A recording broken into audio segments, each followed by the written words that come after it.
Hi, I'm John Timmerman, and Amazing Grace, how sweet the sound. Hi, I'm Rob Schauger. Keep the change, you filthy animal. And I'm El Kutri, and my first whole food as a child, or as a baby, was a smashed meatball. And we are the founders of the Noble Company. Hey y'all! Today's episode is brought to you by Mail Order Hides, the best damn assless chaps you ever did have, made of 100% Italian cowhide shipped directly to your door. You know how some people like to say ride or die? Well, we like to say hide or die.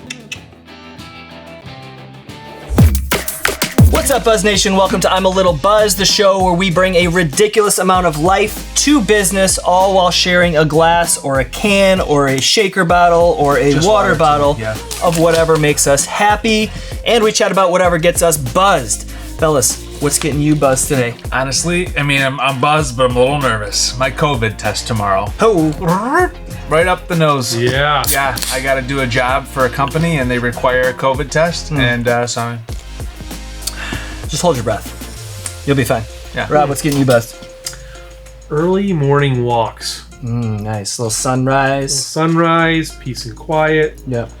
right up until the damn deer flies kick in. Oof. And Do you live in the country a little bit? Yeah.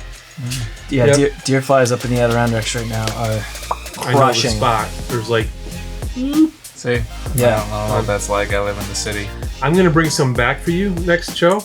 I'm gonna put them in a bottle, just like the kids do fireflies, Yeah. and then you can have some at your house. Nice. Small set. Thanks. And you, John? I'm getting buzzed off of Widow Jane. Not literally right now. Widow Jane is my favorite whiskey, Oh, and I finally found a Sounds place like that a book. sells it. Yeah, it doesn't. Widow Jane. Yeah, like You read a Widow Jane? romance novel. Yeah. And I was like, wow, okay. No, so Widow Jane is a Brooklyn-based distillery, Right. and it's my favorite whiskey.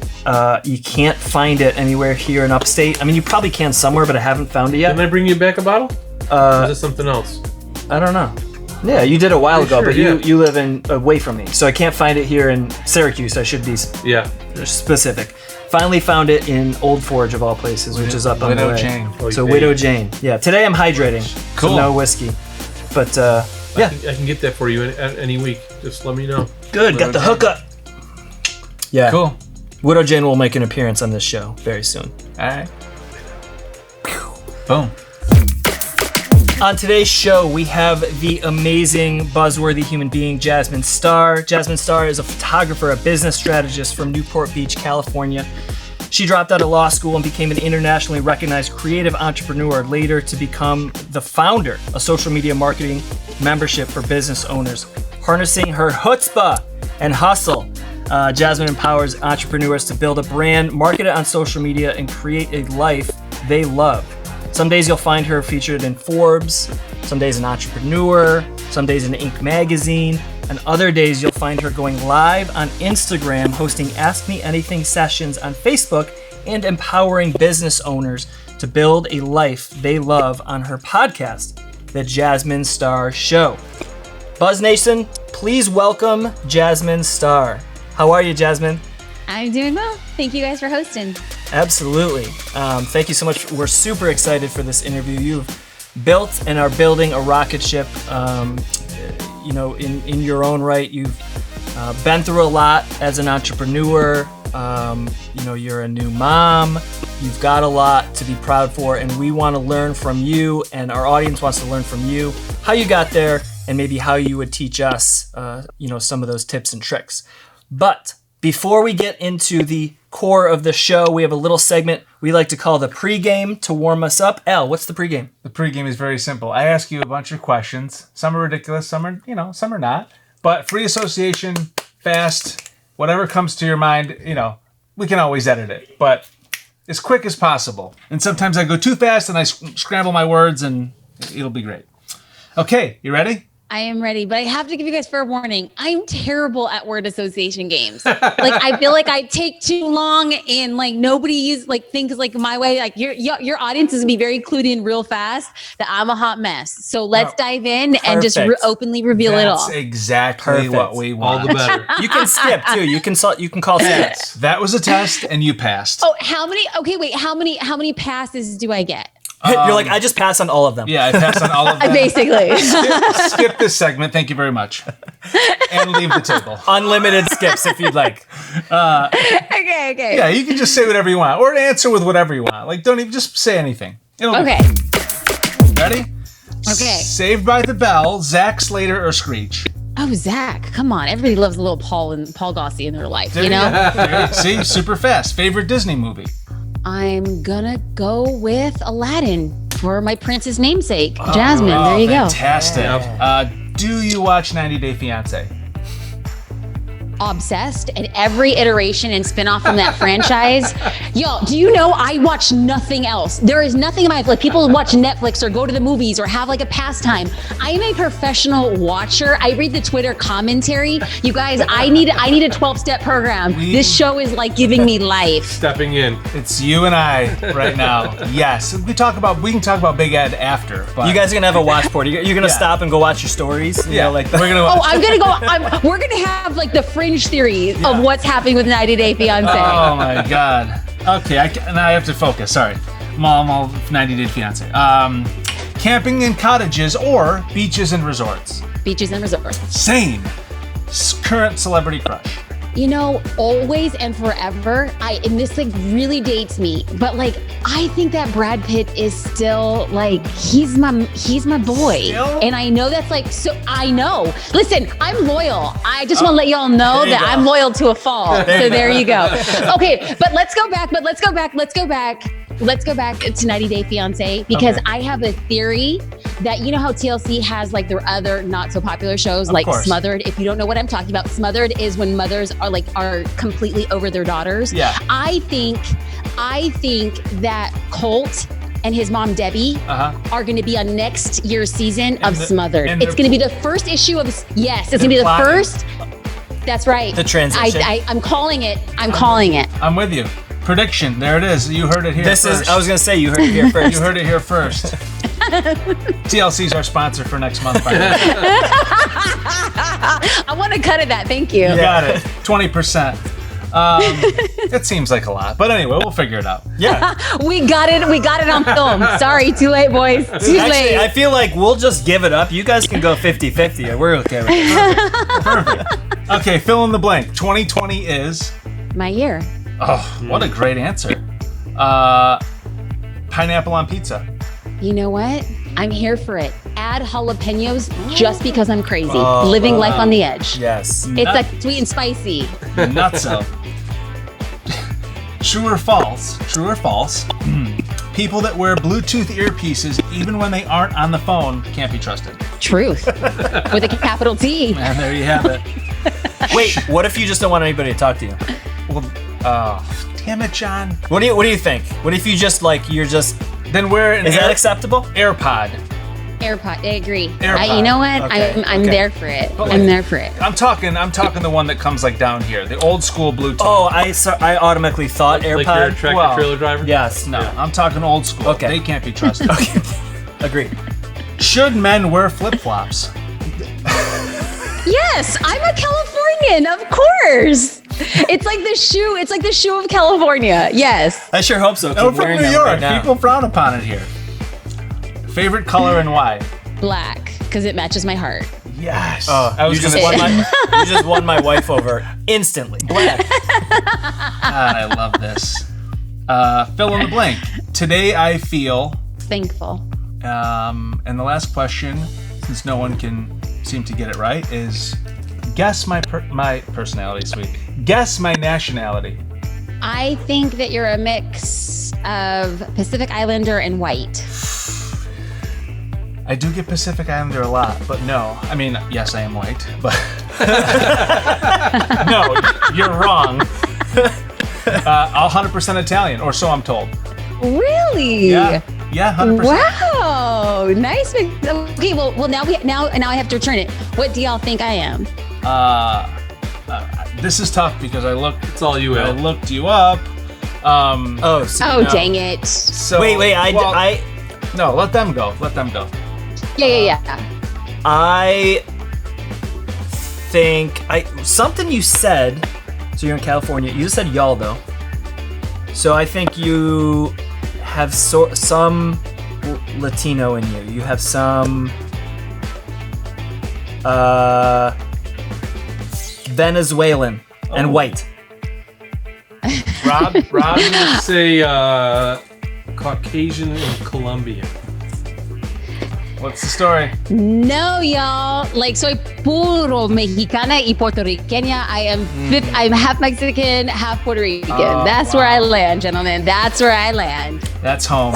Whiff. That's home. Well, there you have it. That's it. We're done. No Nice. passes. No passes. Perfect. Yeah, there was Perfect 0 round. passes in there. It was a flawless round, of my opinion. Killing it. Especially because we had the 90 Day Fiance throwback shout out. So yeah, for sure. That was the winner. You had him there. You had me at 90 Day Fiance. Just mess with Al's head right there. He can't stop screwed. thinking about it. Yeah, I'm screwed He's the rest done of the the whole episode. rest of it. Yep. What's up, Buzz Nation? Are you a fan of Gary Vaynerchuk? How about AJ Vaynerchuk? How about David Meltzer? Well, you can see them all for free. April 8th, 2021 at our Noble 2020 conference, Noble 2020 2.0 that is. That's a free $250 ticket. All you have to do is head to empathywines.com, buy any 12 bottles of delicious Empathy wine, use the code NOBLE2020 at checkout, and you will get a free $250 front section seat. That's right. Just head to noble2020.com for more details.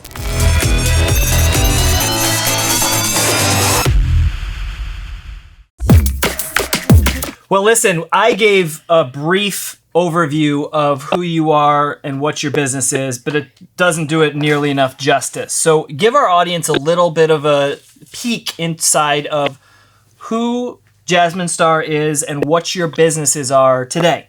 Well, I am a photographer and business strategist. I'm also the daughter of an immigrant. So I take the tools I have and I make them work. And I could be very straight out and forthcoming and let people know from the outset that I am underqualified, underfunded, underprivileged, underconnected, and undereducated to be doing the thing that I do. And I do it anyway. And that has become a tenet and foundation of what I believe. When people have wild and crazy dreams and they have nobody else to hold the space for them, I'm just like, listen, you and me, we're crazy and we have no business starting a business, but how about we do it anyway and show people what's up? That is like who I am in a nutshell. I founded Social Curator, which is a monthly membership for entrepreneurs to find their brands and market it on social media. It's what I've done with the very little tools that I have. Social media came around. I was an early adopter. I didn't have a plan or a strategy. And just by being a practitioner, I was able to find out my voice, my vision, and my plan. And that's what I synthesize and teach other people. Fantastic. So we did a little bit of research. I did a little bit of research, and you walked away from a UCLA law school scholarship. We're going to dive right in here, right? Previous generation, go to college, get a job, get your pension, right? That's our parents and our grandparents, dream. right? Yeah. That's the American dream. We obviously know we live in a different world today, but there's definitely that still bleeding into the majority of our culture here in America. So talk us through this incredibly counterculture to that generation decision that you made to walk away from something that seems so profoundly like professional and a good track to do what you did, to dive into your passion, which I assume was photography, and learn this and do that. And then just tie that to somebody else who might be listening or watching who's in the same place, who doesn't want to go to school. They don't want to go to law school because their parents want them to. They don't want to go to medical school. They don't want to become an accountant. They want to work on whatever they want to work on. What are some tips? I think it's very important for people to identify their day ones. And when I talk about people who are their day ones, these are the people who believe when there's very little to believe in. And I have been fortunate that my day ones really started off with my parents, is that they don't hail necessarily from a different generation, but they thought the same way that I thought, that education was going to be the ticket out of the barrio. It's going to be the way that you transcend socioeconomic differences. I was a very slow learner. I didn't learn how to read until I was 11. I was always behind the curve, but my parents gave me the space. It goes back to them being still my day one. So when my first year of law school, I got word that my mom had a relapse of brain cancer. And it was coupled with the fact that I was tired and stressed and overwhelmed in law school. But I was just like, well, this is just what you do. This is how you get out. This is the ticket. This is the price you pay. And when my mom had a relapse of brain cancer during my 1L, it just rocked my world, because I went from being tired, stressed, and overwhelmed to being wildly depressed. And I will never forget sitting in West Los Angeles at a restaurant with my father. And I said, I am so tired and I'm so sad. And my dad said that he came to this country and did jobs that nobody else would do, accepting payments for lower than anybody else would accept, so that his children wouldn't have to do those jobs, that they would have the luxury of choice. And his entire life, he had never had the luxury of choice. So he's saying you have the luxury of choice. Nobody's holding you to anything. And that permission was such a gift. And I didn't understand the complexity and the gravity of it until years later, when I made the decision a few months later to leave law school to be with my mom, because the doctors had said after 8 years of chemotherapy and brain surgeries that like her time had come. So it rocked my world. And I realized that life was short, because at the time she was 50 years old and I was 25. And I was just like, is this it? Like, is this it? Like, am I going to go to law school? Am I going to die a lawyer? And like, that's just it. And it was like a slap in the face when you realize that life is short and that you are the captain of your ship. And it came to this time where I was just like, listen, I just want my mom to see me marry my high school sweetheart. Like, that was just it. Like, my big life ambition was like, please don't pass before this. So planned a wedding in 3 months. I got married and the doctor said, she's not going to travel. She's not going to walk. She's not going to talk. And she did all of those things. And I'm really happy to say that my mom is still here with us today. Everything I know about fight, everything I know about chutzpah, everything I know about like standing up, she taught me. And I think that set the precedent, unknowing to me, because in my whole life, I have to be very honest, 25 years old, I didn't know a single person in my life who had ever started a business. I didn't even think that that's just what brown girls do. Like, I was like, my life aspiration is I'm going to wear high heels and a briefcase and I'm just going to be somebody's secretary. That's like as big as I could ever dream. So when we go back and we express gratitude for the people who are our day ones, there's probably people who are listening right now and say, I don't have a day one. This is my day one. And there's nobody who believes. I believe I've been put on this earth to hold space to be somebody's day one. Like, what do you want to do? The world is your oyster. We live in the 21st century, that we own the same amount of technology that sent the first rocket ship to put a man on the moon. We carry that same amount of information and data and power in our pockets. If you don't have what you want, you don't want it bad enough. If you want to do the work, I'll help you get there and I'll hold space for that, but you got to do the work. Do you feel that do the work, you just said you didn't have any aspirations because you weren't exposed to it. Was the work ethic always there for you? You say you came from an immigrant father, and we've all, had people on the show or been in contact with people who have immigrant families. And there's something that the climb is built into their DNA from having to survive, having to find a way, having to basically not have options like we have maybe or exposed to have, and it's ingrained in there. Was that hard work always there, or did you find it? I didn't find hard work until I went to high school, and that's unfolded in two ways. I didn't know what hard work meant because I'd only ever grown up with the understanding and the visual representation that nothing is owed you. You're not entitled. Like, when you grow up with immigrant parents, like, you don't think that anybody should give you anything. You come here and you're like, I'm going to work for everything I have. So it's not like hard work was instilled. It was just like, that's just facts. Like, that's just your life. I was homeschooled.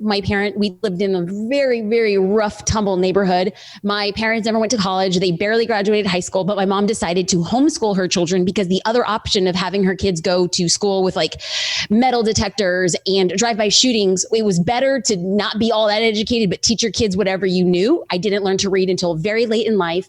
My parents moved when I was 14 years old. I started high school for the very first time in a public school system when I was 14 years old. And that's where I think the rubber met the road, to where I was like, wait a minute, there are other kids who like go on vacation. There are other kids whose parents have a car. There's other kids who don't shop at thrift stores. All of a sudden I was like, oh, my eyes are opened and I'm like, I want that.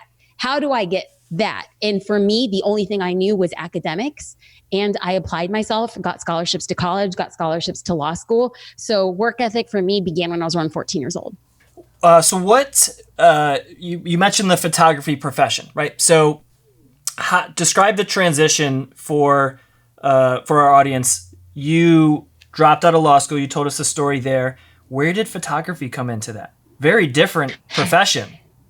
Yeah. I mean, okay, so this is like anybody who's listening who you want to do something that you are wildly unqualified to do or don't think that you have the wherewithal to do it. Like, let's have a little conversation.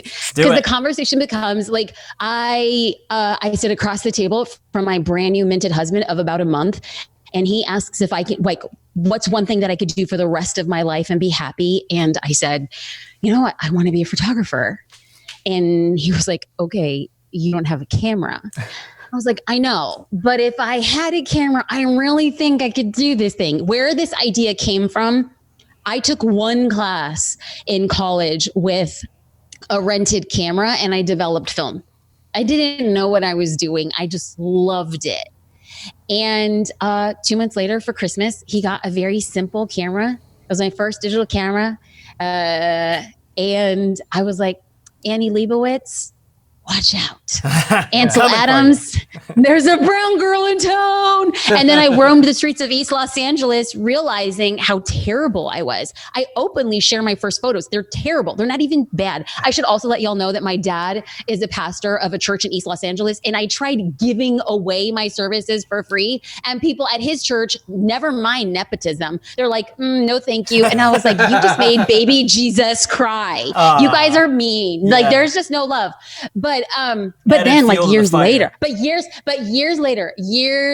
after I got awards and was named one of the top photographers in the world, I had that Julia Roberts, like Pretty Woman moment where she walks into the store and she looks at them, big mistake. Yeah. Huge. You know, so it's just like, yeah. So I think, you know, I got a camera. I was terrible. I enrolled into the University of Google. I taught myself everything I could about, number one, building a business, number two, being a photographer. I didn't know how to do either of those things. And 3 years later, I was named one of the top photographers in the world. And I don't think that that's on merit alone. I think that there are other things that come into those things. I was also voted one of the top most influential photographers and top most socially influential photographers. And I was one of 2 women on an entire list. I think that there are other things at play. And that just boils down to, what is your vision? What's a brand? And how are you bringing people on the journey? And I realized that I was uniquely qualified to do that because I wasn't qualified to be in the industry.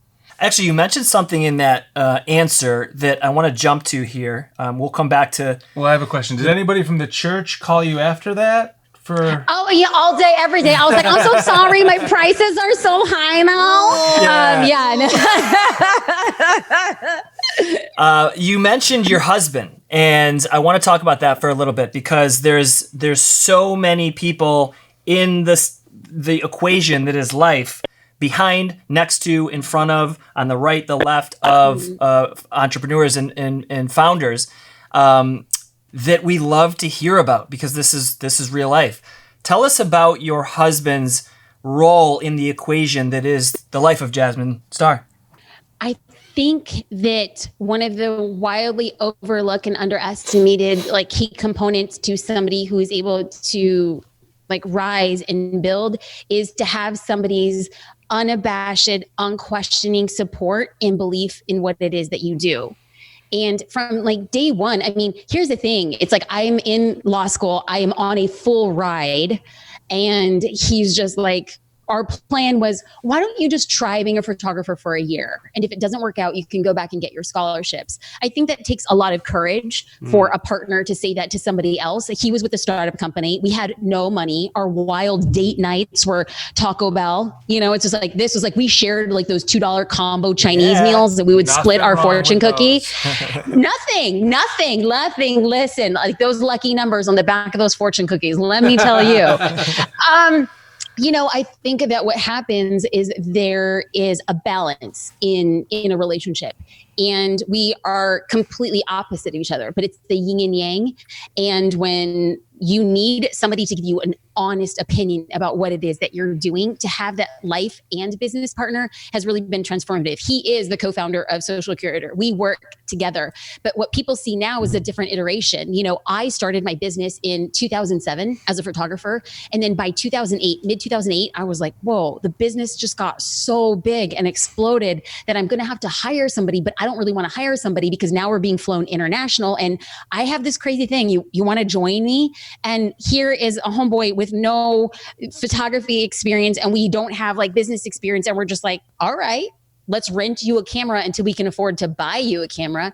And let's just start traveling the world with cameras. And that's what we did. And then we started seeing gaps in the market and growth opportunities for subcomponents of businesses. And it's always, every iteration is something that we've done together. That's amazing. What would you say? I mean, one of my, and I told these guys many times, I'm sort of the fly solo kind of guy right now. I'm the single guy. These guys are building families and have families. I mean, it's okay. You're the Italian stallion, right? Isn't that what like your nickname out on the street? You just get better and better. You didn't wear your horn today. I didn't wear the horn today. So what are some of the things, like in terms of partnership and relationship and all that I desire this. Like, I desire to have my future partner be a part of, we build a business together. What are some of the key things that you would tell people that are either in business together or want that partnership-wise, relationship-wise, that must really like stay in place for it to work? I mean, you're probably going to hate the answer, but like that person's going to want to build a business with you. Like, I often see a lot of times people say, Jasmine, I really want my husband to be a part of this, or I want my partner to be a part of it. And I'm just like, if your partner does not want to be a part of it, it's doomed. Just because you do it with a partner doesn't make it better or worse at all. And so to each their own. If you happen to attract somebody who wants to, build a business, I think it's very important to have like really, really, really honest conversations on the front end. When JD joined the business, we had to have the conversation. Are we branding ourselves as a duo? At the time we were building a photography business, like what did that look like? And the open conversation was, he said, I don't want to be online. I don't want to be in the forefront. I don't want to live my life publicly. And he said, I co-sign on you doing what you got to do, and I'll help you get there, but that's just not what I want to be or do. But he's so pivotal to the business, and very few people like account for that. But if your partner, number one, is okay for, you guys to build a business together, then conversations become, what is the business? What are our roles in the business? And how do we clearly delineate who is responsible for what? So another family question for you. So tell us, two-part, tell us about how it feels to be a new mom. And what does the business life look like moving forward with this next phase and transition in life? Yeah, so waited a very long time to adopt a baby. And you kind of have every year that ticked by that it didn't happen, you feel like you lose a little bit of hope. And you feel like you're in this constant like waiting pattern. And then you begin to tell yourself a story. And I'm just going to be 100. The story I was telling myself was just like, man, I'm not enough to be somebody's mother. Like there are so many children who need a mom. And here I am being like foster care, international, private, agency, like any which way. I'm like black, white, Asian, Haitian, Croatian, purple, yellow, pink, white. I'll take anything. And like nothing was happening. So you can't help but feel like, man, I gotta be real low when somebody looks at me and says, she doesn't have the capacity to be a mom. And what I wish I can go back and tell the past version of myself was like, it just wasn't the right time. She was not ready for you. So we'd been waiting years and years and years. And after a while, you're just like, okay, I have to live my life. Like, I'm not going to build a nursery. I'm not going to be prepared. We had like 32-hour notice that a baby had been born in Las Vegas. And they're like, what do you say? We don't know her ethnicity. We know nothing. And we're like, yes. We packed our bags in a couple hours. We drove to Vegas, parked up there in Las Vegas, Nevada for a baby who we didn't know. We accepted the baby regardless of the terms in which she came into the world. And on February 2nd, 2020, which is a palindrome, 0202 2020. This baby was put in my arms and I was shook because I knew beyond that, I knew that this baby girl was mine. And we had waited so long. So she threw our life upside down, and she's an entrepreneur's baby. I don't want to make anybody slip and like really just be jealous, but there are a few things I can brag about. I'm gonna brag about this baby girl. She's an entrepreneur's baby. She's sleeping through the night. She's taking her naps. She's eating well. She's calm. I look at y'all. I'm doing a podcast and baby girl is sleeping. Yeah. Like, you know, I was just like, she just came to us. Like, she was the thing I never knew in my life. And somebody told me she had to wait to pick you. And so wherever people are waiting for right now, it might not be for a baby. It could be for a job. It could be for a partner. It could be for a home, a car. It could be for health, for a loved one. The time is right, and it will pick you when it's supposed to. Was there any moment? So I'm a new father. My wife's a new mother as well. We have a 7-month-old, so very similar circumstances. Very similar. Was there a moment?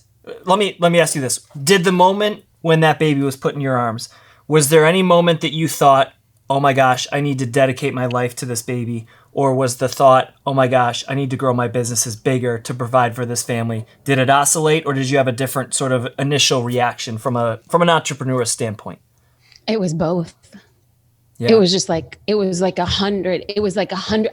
I don't think that you could be 100% of anything simultaneously. And it's the power of the human mind and soul that I realized I am 100% this girl's person for the rest of her life. She does not know that she has just inherited a shadow. And may my ceiling be her floor. May she stand on my shoulders and see a future that I didn't have the capacity. I'm like, baby girl, you can't dream big enough. Your mama thought that she was gonna have a briefcase working for somebody else, and now she's out here trying to run the world. I call her, let me just tell you, this is Las Vegas. Every hotel is filled with smoke. Every hotel is this and that and this, that, and the other. And there was one hotel that doesn't have smoking in their lobby. And of course, okay, this is just fancy pants, like a girl from the hood. You don't go to Vegas and think, you know where I want to stay? The Four Seasons. You don't say that, right? But this girl says, my daughter is not going to live my life. I'm going to stay at the Four Seasons. So of course I just book, the cheapest room there because that's what you do. And I said, I'm adopting a daughter. And then the general manager of Four Seasons Las Vegas, God bless him and her souls, because there's two of them, upgraded us to the presidential suite on the 17th floor. And it was on that day that I proclaimed over this baby girl's life, baby girl, you're in the presidential suite because you're going to be the first Latina president. Yes and amen. Ladies and gentlemen, that's our president. Two things you heard on this podcast right here. Yeah, that's right. That's right. That's right. Her mama's going to be her campaign manager. Watch out. We got to rule the world. Las Vegas, baby. I want my baby to, whatever happens in my life, I want my baby to be either had or taken in Las Vegas. Baptized by Wayne Newton. That's right. It's like she's my lucky sevens. She's my lucky dice. God. Oh, man. This is great. This is awesome. So one thing I want to talk about, tying back to the photographer, right? So you have already delivered a wealth of knowledge to our audience of, how do you go from previous expectations to, oh my gosh, I can do this, and oh my gosh, I can do this. And you are wildly successful in several aspects of your business. But unlike a lot of business owners, you have a very successful personal brand. And so I'm in the marketing space as well, and we get this question all the time from CEOs, do I need to have a personal brand on social media? So 2 questions. Number 1 is, what came first, your personal brand or your photography success, or maybe they were blended? And what do you tell other entrepreneurs that might be struggling with that same battle? Personal brand, corporate brand. Well, I am a firm believer that there's no right or wrong, and there's no should or should not. It's what you're built and capable of. I didn't know that the decision was being made for me. Like, here's just like the facts. I wasn't very good when I started, and I had no money, and I was renting gear. And there were people when I would go on shoots and gigs that were just random passerbyers, and they would have nicer gear than I did. Like there was just like these certain facts. And a lot of what we do, 100,000 other people do the exact same thing that we do. I quickly understood that people weren't buying photographs. They were investing in the photographer, and they were not buying a cake. They're investing in the baker, and they're not buying the lesson plan. They're investing in the teacher. And what I did not know then was that I was strongly positioning myself to be favorable to the unknowing, because specifically when it came to photography, or quite honestly, any other business, you're trying to sell a very sophisticated product to an uneducated audience. So what I was seeing in the industry, the landscape of the industry, was that these stodgy old guys with lots of money, like, oh, like lots of contouring of light, and that's high key and aperture, and they want to sell something that's literally speaking Japanese to the end consumer. And I came in wildly uneducated, not knowing contours of light and aperture and high key framing, to being like, how does this photo make you feel? How do you want to feel on the other side of my camera? Let's talk about life. Let's talk about what you want to do. And what I was realizing was that storytelling was such a powerful component to what was happening in marketing, but specifically micro storytelling on this new avenue called social media. And so I wasn't just being a creator, and I wasn't just being a photographer. I was telling a story in addition to portraying the images, whereas photographers of yesteryear were like, the photo does the talking. And I'm like, listen, Bob, it doesn't. We do. Bob, and the person who tells... Yeah. Bob. No, it doesn't, Kevin. Sit down, Kevin. It doesn't do the talking. And so, like that's just what it came out to be. I took the tools I had and I made them work, not for what I wanted, not for my brand or my business. I was like, what do people freaking care about? Let me do that. And people cared about story, people cared about feeling good, and people cared about connectivity. And hot dang, that's the same thing that's happening on social in any industry that you're in. So just to give the audience a timeline perspective, so the camera gift was what, 2005? I opened the camera in January 1st, 2006. Okay, so and then I was just interning with whoever. I was taking any gig. I got paid in 2007 for the first time I had to run. And then you said it was 3 years later when you kind of had your Julia Roberts moment. Is that right? So like the first award came in 2009. Okay. So and then 2010 and then 2012, like big shifting awards. Yes. Okay. So tell us, and so now we're 15 years later. So tell us what success in your mind looked like at say 2010, and how do you define it now, only 10 years later from there? I love this question because oftentimes, specifically under the myopic view of the magnifying glass that is social, is that I don't know about anybody else, but for a while I felt like success was like actually had a definition. And that definition was what I saw, which was, Maseratis and mansions and 90210s and the fancy red bottom Louboutins. Like that was success. And then it wasn't until I took the time to define what success meant for me that I started running my own race. And for me, success was doing what I wanted to do when I wanted to do it with whom I wanted to do it. And if in the process of me working towards the former definition of success, if in the process of getting the Maserati, I lost what was important to me, creating on my own terms, having family time on my own terms, having my dad never pay for another meal that we dine together. If in the process of getting the thing, it stopped me from what I truly wanted, I wasn't a success. I was freaking rich. And I don't want to look rich. I want to be rich, rich in money, rich in health, rich in wealth, and rich in giving. I couldn't get any of that until I defined it for myself. So people who are listening right now, if success is for you is taking your family once a year to Epcot Center for your vacation, and you say, when I do that, I freaking won, good for you. You want to be the mom who puts a meal on the dinner table every single night for a round table family dinner? You're a winner. You want to coach your daughter's softball team? You're a winner. The problem is nobody's taking the 5 minutes to say, this is my version. I don't care what you do. Because every time I look at the Maserati, I'm like, oh, yeah, one day it'll happen. But I'm not more or less a success if I have the Maserati. Right. I am only a success on my terms once I define it. I love it. And you know, those you've said a bunch of things that have really hit home for me. You know, my dad had brain cancer as well, and at that moment during that journey, it was pivotal in that I decided I will never settle for anything ever in this life that doesn't make me happy and fill my soul. It could be a $5 billion contract for something. If it doesn't make my soul like happy and me happy, I wouldn't settle for it. Watching him go through certain things. Yep. And I think that there's a thread with everything, because you said that you were at dinner one night with your dad, and you know, you said how sad you were. And trying to get out of the sadness, you know, I'm always, you know, these guys love the business end of it, and I do too, but I love the psychological end of it and what pushes people. And I think that it's so important for people to find that moment of like, I will never again settle for unhappiness. And then that opens the door to finding whatever can come into their life. Because I think if that door is closed, I mean, you know, I'd love for you to elaborate on this. How to open that door for people? How do people open that door for themselves? I have been very open about my journey with mental health. I know that I hail from a family that does struggle with depression. It was a large chunk of my life.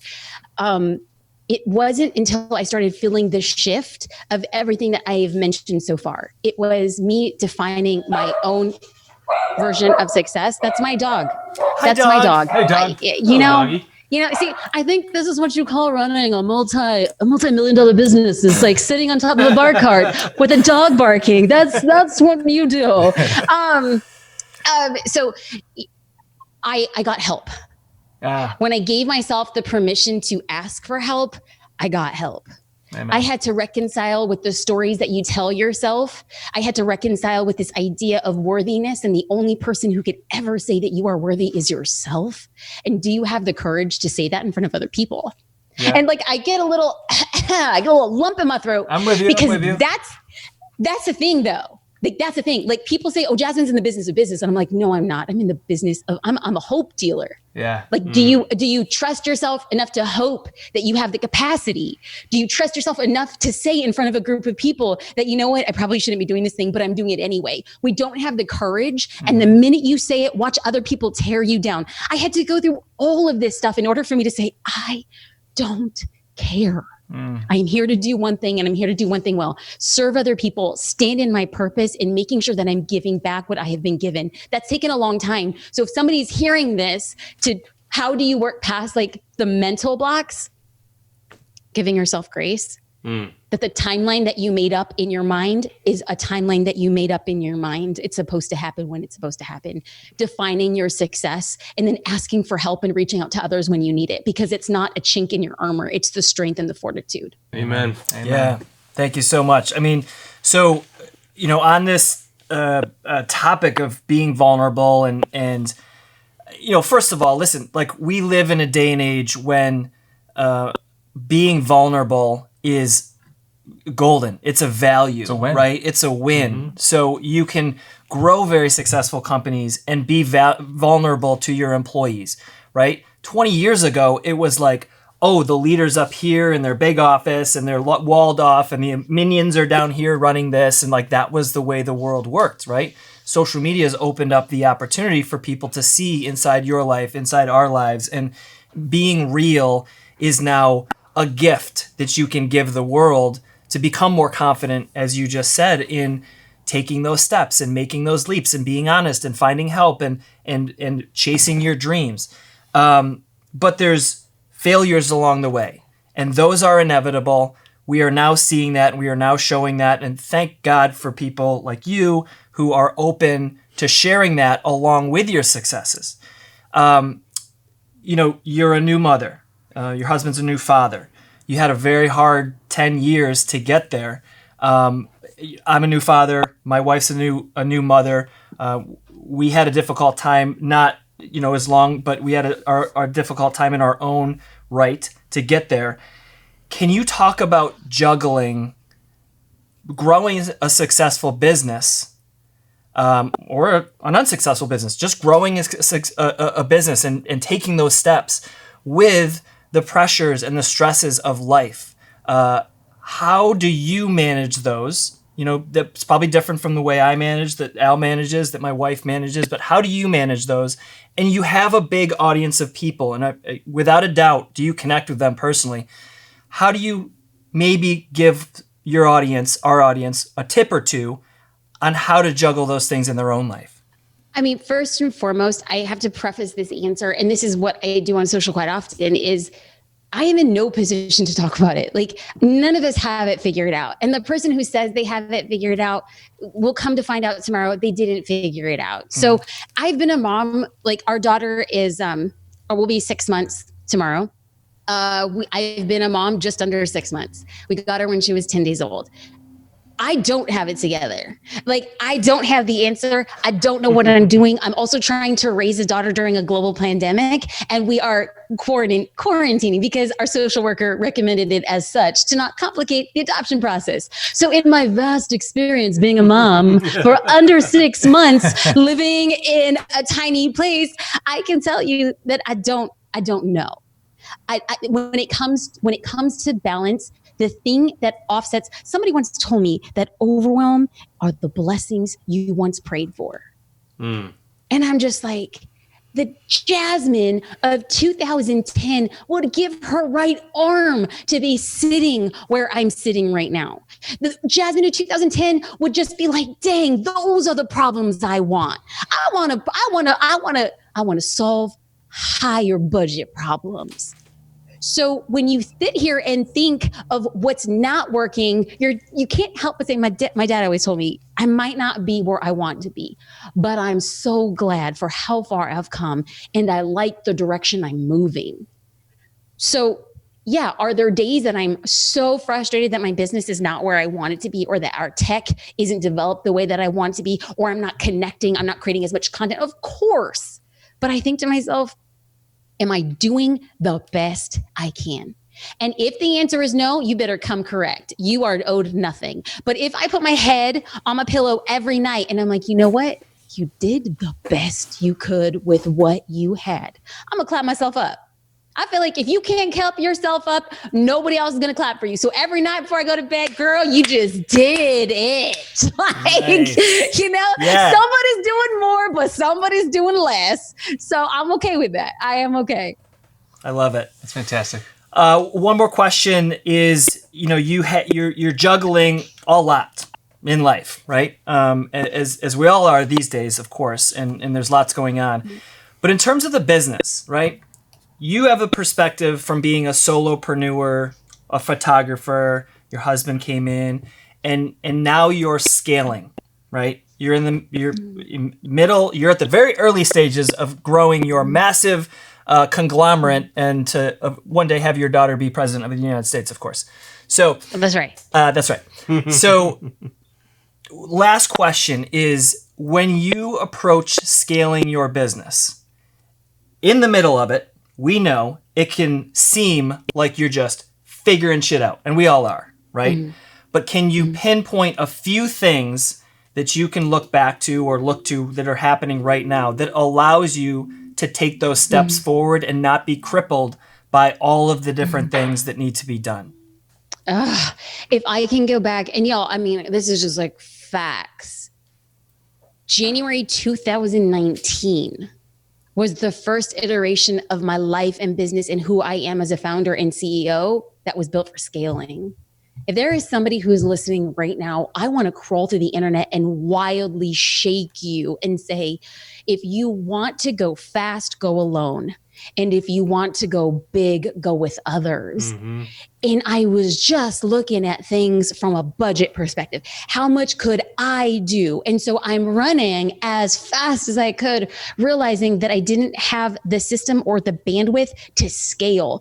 January 2019, I make the commitment to just say, number one, we're building systems. Number two, we're building the foundation. And number three, we're hiring. At the start, January 2018, it was myself and my husband.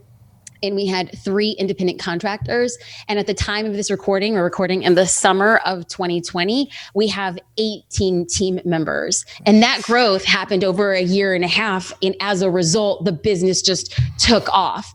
If you have the capacity to automate, when you're a solopreneur, the first step is what can you automate? Because once you automate, then you can then delegate.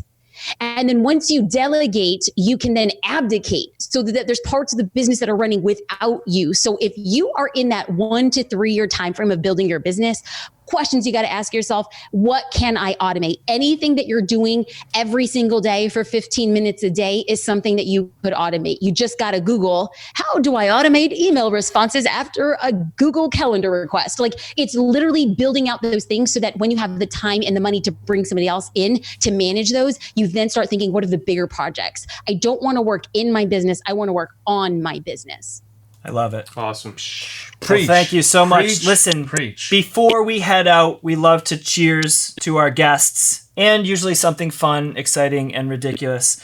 So Jasmine, thank you so much for being on the podcast. Now is the time when we cheers to you, to life.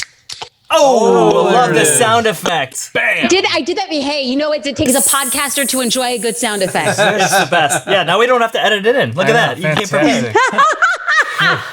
So cheers to you, Jasmine, to life, love, lots of laughter, and the little half mini jog everyone does right after they trip in public, just so nobody sees. Cheers, guys. Cheers. Thank you so much. Oh. God bless you. Hey, Buzz Nation, thank you so much for watching or listening. It means the world to us as a small business growing this rocket ship that is the Noble Company. Don't forget, you can come back every Tuesday and Thursday at 8:30 p.m. Eastern Standard Time to Facebook or YouTube if you want to watch these shows. You can also head over to Spotify, Apple Podcasts, or Google Play if you'd like to listen to these in your ears while driving to work or on the treadmill or wherever you listen to your podcast. Until then, cheers to life and business. May you prosper in both.